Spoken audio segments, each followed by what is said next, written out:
নবীজি বলেছেন রমজান মুবারকে মাস আসার সঙ্গে সঙ্গে আল্লাহ রাব্বুল আলামিন তিনি জান্নাতের সমস্ত দরজাগুলি খুলে দেন আর জাহান্নামের সব দরজাগুলি আল্লাহ রাব্বুল আলামিন বন্ধ করে দেন। সুবহানাল্লাহ। আর শয়তানকে শৃঙ্খল দিয়ে বেঁধে ফেলা হয়, শিকল দিয়ে শয়তানরা বাঁধা হয়ে যায়।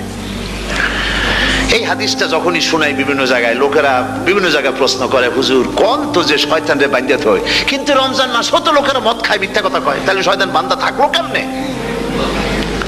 আমি বলি দেখেন, এরও ব্যাখ্যা আছে। এর ব্যাখ্যা হলো এই, কোন কোন ঘড়ি আছে একবার চাবি দিলে 6 মাস চলে, আর একবার চাবি দিলে 2 বছর চলে, আবার চাবি দিলে লাইফ চলে যায়, এরকমের ঘড়িও আছে। কোন কোন মানুষে শয়তানে এমন চাবি দিছে যে চাবিতে 6 মাস চলে, কোনটায় 10 মাস চলে, কোনটায় বছর চলে। রোজার মাসেও যারা গুনাহ করে শয়তানে এমন চাবি দিছে যে রোজার মাসেও বন্ধ হচ্ছে না। এরা শয়তানের খপ্পরে পড়ে গেছে।